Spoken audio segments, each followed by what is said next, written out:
नमस्कार दोस्तों, स्वागत है आप सभी का यूट्यूब चैनल स्टडी पॉइंटर्स पर। आज हम आपके लिए बाल मनोविज्ञान में चौथा चैप्टर लेकर आए हैं, शैशवावस्था का। शैशवावस्था एग्जाम की दृष्टि से बहुत महत्वपूर्ण टॉपिक है। इसको अंग्रेजी में इन्फेंसी कहते हैं। इससे पहले हम 3 चैप्टर कंप्लीट करवा चुके हैं। ये सभी वीडियो आपको प्ले लिस्ट में मिल जाएंगे। प्ले लिस्ट बनी है, वहाँ पर जाकर वीडियो को देख सकते हैं। यह सभी शिक्षक भर्ती के लिए महत्वपूर्ण है, जैसे super TET, UP TET, C TET, REET, MP TET exams के लिए महत्वपूर्ण टॉपिक है। आज यहाँ पर हम शैशवावस्था का कॉन्सेप्ट क्लियर करवाएंगे, फिर अपने नेक्स्ट पार्ट में इसका एमसीक्यू टेस्ट पेपर कराएंगे, जिससे आपकी तैयारी का पता चल सके। वीडियो अगर अच्छा लगे तो वीडियो को लाइक करें। अगर चैनल से पहली बार जुड़े हैं तो चैनल को सब्सक्राइब कर लें और बेल आइकन के बटन को प्रेस करें, ताकि आने वाली वीडियो का नोटिफिकेशन आपको सबसे पहले मिल सके। चलिए आज का टॉपिक शुरू करते हैं। देखते हैं शैशवावस्था का अर्थ एवं परिभाषा। सबसे पहले यहाँ पर हम समझेंगे शैशवावस्था का अर्थ क्या होता है। शैशवावस्था में नवजात शिशु का विकास होता है।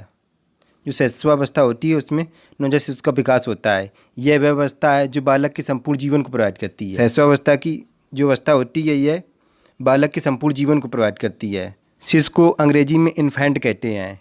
इन्फेंट लैटिन भाषा के 2 शब्द इन और फेरी से मिलकर बना है। जो इन्फेंट शब्द है वो लैटिन भाषा के 2 शब्दों से मिलकर बना है, इन और फेरी से, जहाँ पर इन का अर्थ है नहीं और फेरी का अर्थ है बोलना।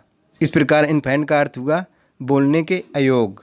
जब बालक जन्म लेता है तो वो बोलने के अयोग होता है। चलिए आगे देखते हैं शैशवावस्था की परिभाषाएं। यहाँ पर कुछ मनोवैज्ञानिकों ने शैशवावस्थाएं की कुछ परिभाषाएं दी हैं, जिनको यहाँ पर एक एक करके समझते हैं।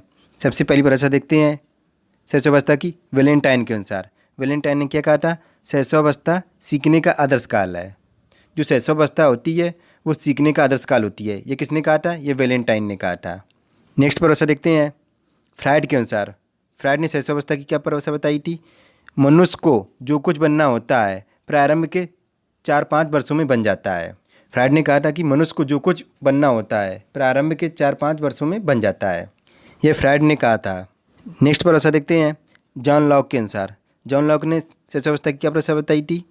शिशु कोरे कागज़ के समान होता है। जो शिशु होता है कोरे कागज़ के समान होता है, जिस पर लिखने का कार्य अनुभव के द्वारा होता है। जब बच्चा जन्म लेता है तो वो कोरे कागज़ के समान होता है, जिस पर लिखने का कार्य अनुभव के द्वारा होता है। ये जॉन लॉक ने कहा था। नेक्स्ट परिभाषा देखते हैं प्लेटो के अनुसार। प्लेटो ने क्या कहा था? शिशु कोरी स्लेट के समान होता है। शिशु जो होता है वो कोरी स्लेट के समान होता है। यह प्लेटो ने कहा था। चलिए आगे देखते हैं। नेक्स्ट परिभाषा देखते हैं शैशवावस्था की क्रो एंड क्रो के अनुसार। 20वीं शताब्दी बालक की शताब्दी है। क्रो एंड क्रो ने कहा था कि 20वीं शताब्दी बालक की शताब्दी है। नेक्स्ट परिभाषा देखते हैं जे.एस. रॉस के अनुसार। जे.एस. रॉस ने शैशवावस्था की क्या परिभाषा बताई थी? शिशु कल्पनाओं का नायक या कल्पनाओं का शक्तिपुंज है। जो बालक होता है वह कल्पनाओं का नायक या कल्पनाओं का शक्तिपुंज है। यह जे.एस. रॉस ने कहा था। नेक्स्ट परिभाषा देखते हैं वाटसन के अनुसार। वाटसन ने क्या कहा था? मुझे एक शिशु दे दो, मैं उसे डॉक्टर, वकील, इंजीनियर या कुछ भी बना सकता हूँ। वाटसन ने कहा था कि तुम मुझे एक शिशु दे दो, मैं उसे डॉक्टर, वकील, इंजीनियर या कुछ भी बना सकता हूँ। नेक्स्ट परिभाषा देखते हैं एडलर के अनुसार। एडलर ने क्या कहा था? शैशवावस्था द्वारा जीवन का पूरा क्रम निश्चित होता है। जो शैशवावस्था होती है उसके द्वारा जीवन का पूरा क्रम निश्चित होता है। यह एडलर महोदय ने कहा था। चलिए आगे देखते हैं। नेक्स्ट परिभाषा देखते हैं शैशवावस्था की थॉर्नडाइक के अनुसार। थॉर्नडाइक ने क्या कहा था? 3 से 6 वर्ष के बालक प्रायः अर्ध स्वप्नों की हालत में रहते हैं। जो 3 से 6 वर्ष के बालक होते हैं वो प्रायः अर्ध स्वप्नों की हालत में रहते हैं। ये थॉर्नडाइक ने कहा था। नेक्स्ट परिभाषा देखते हैं रूसो के अनुसार। रूसो ने शैशवावस्था की क्या परिभाषा दी थी? रूसो ने कहा था कि बालक के हाथ, पैर और नेत्र उसके प्रारंभिक शिक्षक हैं। जो बालक के हाथ होते हैं, पैर और नेत्र, ये उसके प्रारंभिक शिक्षक होते हैं। ये रूसो ने कहा था। ये जो हमने शैशवावस्था की परिभाषाएं बताई हैं ये सभी इंपॉर्टेंट है। इनको एग्जाम से पहले देखकर जरूर जाना है। एग्जाम में क्वेश्चन यहीं से बन जाते हैं। पूछ दिया जाएगा एग्जाम में कि बालक के हाथ, पैर और नेत्र उसके प्रारंभिक शिक्षक हैं। ये कथन किसका है? 4 ऑप्शन दे दिए जाएंगे। हो गया कि थॉर्नडाइक हो गया, रूसो हो गया, वैलेंटाइन हो गया, जॉन लॉक हो गया। इसमें बताना होगा कि कौन सा ऑप्शन सही है, तो हो जाएगा रूसो। अब यहाँ पर देखते हैं शैशवावस्था। शैशवावस्था का काल कितना होता है? 0 से 6 वर्ष तक का। अगर आपको एग्जाम में 0 से 6 ना दिया हो गया हो, उसमें दिया हो गया जन्म से 6 वर्ष तक, आपको कन्फ्यूजन नहीं होना है कि हमने पढ़ा है 0 से 6 वर्ष तक और इसमें दिया है कि जन्म से 6 वर्ष तक, तो दोनों सही है। शैशवावस्था को कितने भागों में बांटा गया है? तो शैशवावस्था को 2 भागों में बांटा गया है। कौन कौन? पहला ये है जन्म से 3 वर्ष, ये शैशव काल होता है। दूसरा ये है 3 से 6 वर्ष तक, यह होता है पूर्व बाल काल। अगर आपसे पूछा जाए कि जन्म से 3 वर्ष तक के काल को क्या कहते हैं, तो शैशव काल कहते हैं। और अगर पूछा जाए कि 3 से 6 वर्ष तक के काल को क्या कहते हैं, तो उसको कहते हैं पूर्व बाल काल। चलिए आगे देखते हैं गर्भाधान काल। अब यहाँ पर समझेंगे कि गर्भाधान काल होता क्या है। 0 से 2 सप्ताह को क्या कहते हैं? बीजावस्था। जो 0 से 2 सप्ताह की अवस्था होती है वह बीजावस्था होती है। 2 सप्ताह से 2 माह तक के इसको कहते हैं भ्रूणावस्था। जो 2 सप्ताह से 2 माह तक की होती है अवस्था उसको कहते हैं भ्रूणावस्था। और जो 2 माह से जन्म तक का काल होता है उसको कहते हैं गर्भ या विकास काल। 2 माह से जन्म तक के काल को गर्भ या विकास काल कहा जाता है। अब यहाँ पर समझेंगे कि गर्भकाल का समय कितना होता है। कम से कम 180 दिन, अधिक से अधिक 330 दिन होता है। और जो सामान्य काल होता है वो 280 दिन होता है। जो गर्भकाल का समय होता है 280 दिन का मतलब 9 महीने। चलिए आगे देखते हैं शैशवावस्था के उपनाम। अब यहाँ पर समझेंगे कि शैशवावस्था के उपनाम कौन कौन से हैं। पहला यहाँ पर देखते हैं सीखने का आदर्श काल। अगर आपसे एग्जाम में पूछ दिया जाए कि सीखने का आदर्श काल किस अवस्था को कहा जाता है, तो ये शैशवावस्था को कहा जाता है। दूसरा देखते हैं खिलौनों की आयु। तो खिलौनों की आयु को भी शैशवावस्था कहा जाता है। अगला देखते हैं भावी जीवन की आधारशिला। जो भावी जीवन की आधारशिला होती है वो शैशवावस्था से ही प्रारंभ होती है। चौथा देखते हैं अतार्किक चिंतन की अवस्था। जो बच्चा होता है वो अतार्किक चिंतन की अवस्था में रहता है शैशवावस्था में। कभी कभी आपसे एग्जाम में पूछ दिया जाएगा कि भावी जीवन की आधारशिला किस अवस्था को कहा जाता है। आपके सामने 4 ऑप्शन दे दिए जाएंगे, शैशवावस्था, बाल्यावस्था, किशोरावस्था, प्रौढ़ावस्था। तो आपका राइट आंसर हो जाएगा शैशवावस्था। अब यहाँ पर ये नोट दिया गया है, इसको यहाँ पर देखते हैं। फ्रायड ने लड़कों के मातृ प्रेम भाव को ओडिपस ग्रंथ नाम से तथा लड़कियों में पितृ प्रेम भाव को इलेक्ट्रा ग्रंथ के नाम से संबंधित किया है। फ्रायड ने लड़कों के मातृ प्रेम भाव को ओडिपस ग्रंथ के नाम से तथा लड़कियों में पितृ प्रेम भाव को इलेक्ट्रा ग्रंथ के नाम से संबंधित किया है। अगर आपसे एग्जाम में पूछ दिया जाए कि फ्रायड के अनुसार लड़कों में कौन सी ग्रंथि पाई जाती है, तो हो जाएगा ओडिपस ग्रंथि। अगर आपसे एग्जाम में पूछ दिया जाए कि लड़कियों में कौन सी ग्रंथि पाई जाती है, तो लड़कियों में ग्रंथ इलेक्ट्रा ग्रंथि पाई जाती है, जिस कारण से लड़कियां अपने पिता से प्रेम करती हैं। चलिए आगे देखते हैं। अब यहाँ पर देखते हैं शैशवावस्था की विशेषताएँ। अब यहाँ पर समझेंगे कि शैशवावस्था की कौन कौन सी विशेषताएँ होती हैं। सबसे पहले यहाँ पर पहली देखते हैं शारीरिक विकास तीव्र। जो शैशवावस्था में होता है शारीरिक विकास तीव्र गति से बढ़ता है। दूसरा देखते हैं मानसिक विकास तीव्र। शैशवावस्था में मानसिक विकास तीव्र गति से बढ़ता है, जैसे संवेदना, प्रत्यक्षीकरण, ध्यान, कल्पना, स्मरण, सभी में मानसिक विकास तीव्र गति से बढ़ता है। अगली विशेषता देखते हैं सीखने की प्रक्रिया में तीव्रता। शैशवावस्था में सीखने की प्रक्रिया में तीव्रता होती है। चौथा देखते हैं दोहराने की प्रवृत्ति। बच्चा जब शैशवावस्था में होता है तो उसमें दोहराने की प्रवृत्ति तीव्र होती है। माता पिता कोई बात कहते हैं तो बच्चे उसको दोहराते हैं। पांचवी विशेषता देखते हैं स्वप्रेम की भावना का विकास। शैशवावस्था में बच्चे में स्वप्रेम की भावना का विकास होता है। शैशवावस्था में बच्चा अपने में मगन रहता है। शैशवावस्था में शिशु के अंदर स्वप्रेम की भावना, जिसे नार्सिसिज्म कहते हैं, अत्यंत प्रबल रूप में रहता है। अगर आपसे एग्जाम में पूछ दिया जाए कि स्वप्रेम की भावना को क्या कहते हैं, तो इसको कहते हैं नार्सिसिज्म। अगली विशेषता देखते हैं दूसरों पर निर्भरता। शैशवावस्था में बच्चा दूसरों पर निर्भर रहता है। अगली विशेषता देखते हैं कल्पना की सजीवता। शैशवावस्था में बच्चा कल्पना में खोया रहता है। अगली विशेषता देखते हैं मूल प्रवृत्तियों पर आधारित व्यवहार। शैशवावस्था में बच्चे अपने मूल प्रवृत्तियों पर आधारित व्यवहार करते हैं। चलिए आगे देखते हैं।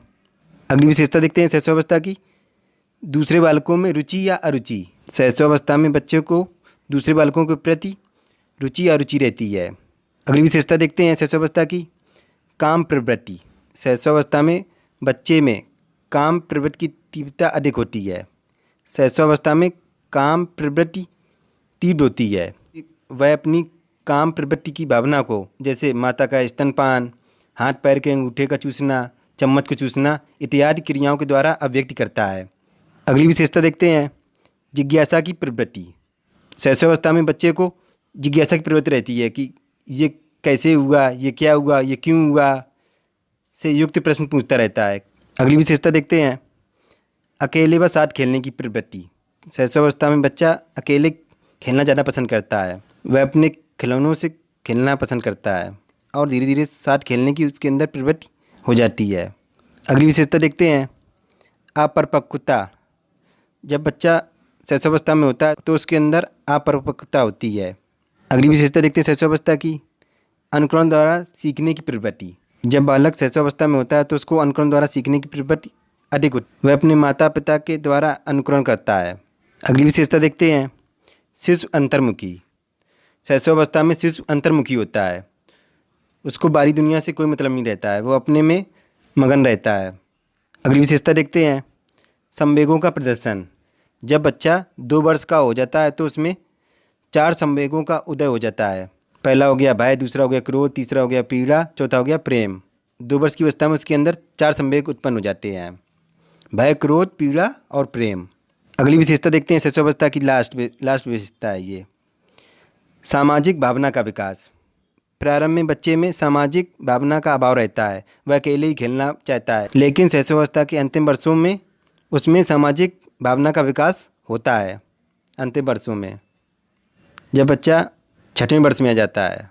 चलिए आगे देखते हैं, शैशवावस्था में शारीरिक विकास। अब यहाँ पर समझेंगे कि शैशवावस्था में शारीरिक विकास कैसे होता है, किस प्रकार होता है। यहाँ पर देखते हैं पहला पॉइंट, बच्चे का विकास। जो बच्चे का विकास होता है शैशवावस्था में वो सिर से पैर की ओर होता है। अगर आपसे एग्जाम में पूछ दिया जाए कि शैशवावस्था में बच्चे का विकास किस प्रकार होता है तो उसका विकास सिर से पैर की ओर होता है। अगला पॉइंट देखते हैं, शैशवावस्था में जन्म से लेकर 3 वर्ष की उम्र तक शारीरिक विकास की गति अत्यंत तीव्र होती है। जब बच्चा जन्म लेता है शैशवावस्था में तो उसकी जन्म से लेकर 3 वर्ष तक की उम्र तक शारीरिक विकास की गति अत्यंत तीव्र होती है। जो शारीरिक विकास होता है वो अत्यंत तीव्र गति से होता है शैशवावस्था में। अब यहाँ पर देखते हैं शैशवावस्था में लंबाई। अब यहाँ पर समझेंगे लंबाई। जन्म के समय शिशु की औसत लंबाई 51 सेंटीमीटर होती है। जब बच्चे का जन्म होता है तो उस समय बच्चे की औसत लंबाई 51 सेंटीमीटर होती है। जो बालक होता है वो जन्म के समय बालिकाओं से 1/2 सेंटीमीटर मतलब हाफ 1/2 सेंटीमीटर अधिक लंबे होते हैं। जो बालक होते हैं जन्म के समय बालिकाओं से 1/2 सेंटीमीटर अधिक लंबे होते हैं। और शैशवावस्था की संपूर्ण अवधि में बालकों की लंबाई बालिकाओं की लंबाई से अधिक रहती है। और प्रथम वर्ष में शिशु की औसत लंबाई 73 सेंटीमीटर हो जाती है। जब बच्चा 1 वर्ष का होता है तो उस समय बच्चे की औसत लंबाई 73 सेंटीमीटर होती है। चलिए आगे देखते हैं, वजन। शैशवावस्था में कितना वजन होता है शिशु का? नवजात शिशु का वजन या भार 3 किलोग्राम होता है। जब बच्चे का जन्म होता है तो उस समय बच्चे का वजन 3 किलोग्राम होता है और 6 माह में दुगना हो जाता है। पहले जन्म के समय उसका वजन था 3 किलो और 6 माह बाद उसका वजन 6 किलो हो गया। अगर आपसे एग्जाम में पूछ दिया जाए कि जन्म के समय शिशु का वजन कितना होता है तो जन्म के समय शिशु का वजन 3 किलोग्राम होता है। मस्तिष्क। शैशवावस्था में मस्तिष्क का वजन कितना होता है? जन्म के समय मस्तिष्क का वजन या भार 350 ग्राम होता है, 350 ग्राम। 6 वर्ष की अवस्था में 1 किलो 250 ग्राम हो जाता है, जो कि प्रौढ़ व्यक्ति के मस्तिष्क के भार का 90% होता है। अगर आपसे एग्जाम में पूछा जाए कि जन्म के समय मस्तिष्क का वजन कितना होता है तो 350 ग्राम, और वो पूछा जाए कि 6 वर्ष की अवस्था में कितना हो जाता है तो 6 वर्ष की अवस्था में 1 किलो 250 ग्राम हो जाता है, जो कि प्रौढ़ व्यक्ति के मस्तिष्क के भार का 90% होता है। नवजात शिशु का सिर उसके शरीर की अपेक्षा बड़ा होता है। जो नवजात शिशु होता है तो उसका सिर उसके शरीर की अपेक्षा बड़ा होता है। जन्म के समय सिर की लंबाई उसके कुल शरीर की लंबाई की 1/4 होती है। चलिए आगे देखते हैं, हड्डियाँ। नवजात शिशु में हड्डियों की संख्या 270 होती है। जब बच्चे का जन्म होता है उस समय हड्डियों की संख्या 270 होती है। और एग्जाम पूछा जाए कि बाल्यावस्था में हड्डियों की संख्या कितनी होती है तो ये 350 होती है। और अगर पूछा जाए कि किशोरावस्था में हड्डियों की संख्या कितनी होती है तो 206 हो जाती है। हड्डियों में कैल्शियम, फास्फोरस, विटामिन और खनिज तत्व पाए जाते हैं। जो हमारे शरीर की हड्डियाँ होती हैं उसमें कैल्शियम, फास्फोरस, विटामिन और खनिज तत्व पाए जाते हैं। अब यहाँ पर देखते हैं दांत। शैशवावस्था में दांत। जन्म के समय शिशु के दांत नहीं होते हैं। जब बच्चे का जन्म होता है उस समय शिशु के दांत नहीं होते हैं। 6 माह में दूध के अस्थायी दांत निकल आते हैं। जब बच्चा 6 माह का होता है तो उसके दूध के अस्थायी दांत निकल आते हैं। चलिए आगे देखते हैं। नोट यहाँ पर दिया गया है, 1 वर्ष में दूध के सभी 20 दांत निकल आते हैं। जब बच्चा 1 वर्ष का हो जाता है तो उसके दूध के सभी 20 दांत निकल आते हैं और 6 वर्ष की अवस्था में 1 या 2 स्थायी दांत निकल आते हैं। जब बच्चा 6 वर्ष की अवस्था में होता है तो उसके 1 या 2 स्थायी दांत निकल आते हैं। अगर आपसे एग्जाम में पूछा जाए कि 1 वर्ष में दूध के कितने दांत निकल आते हैं अस्थायी दांत, तो 20 दांत निकल आते हैं।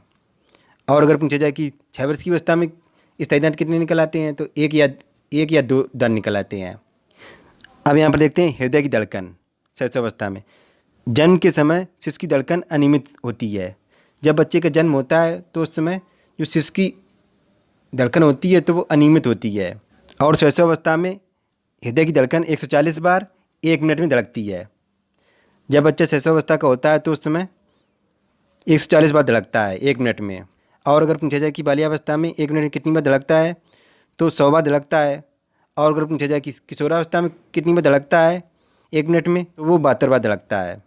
आपको ये भी बातें याद रखनी है। चलिए इसी के साथ आज का टॉपिक कंप्लीट हुआ और आपको कैसा लगा हमें कमेंट बॉक्स में ज़रूर लिखकर बताएं। दोस्तों आज यहाँ पर हमने आपको शैशवावस्था का कॉन्सेप्ट क्लियर करवा दिया है और आपको नेक्स्ट पार्ट में हम शैशवावस्था का MCQ टेस्ट पेपर कराएंगे, जिससे आपको पता चल सके कि आपकी तैयारी कैसी चल रही है। दोस्तों अगर वीडियो अच्छा लगा हो तो वीडियो को लाइक करें और अपने दोस्तों को शेयर करें। दोस्तों आपके एक लाइक से हमें मोटिवेशन मिलता है, जिससे हम और अच्छा कंटेंट आपके लिए प्रोवाइड करा सकें। अगर चैनल से पहली बार जुड़े तो चैनल को सब्सक्राइब कर लें और बेल आइकन के बटन को प्रेस करें ताकि आने वाली वीडियो का नोटिफिकेशन आपको सबसे पहले मिल सके। मिलते हैं नेक्स्ट वीडियो में, तब तक के लिए goodbye, have a nice day.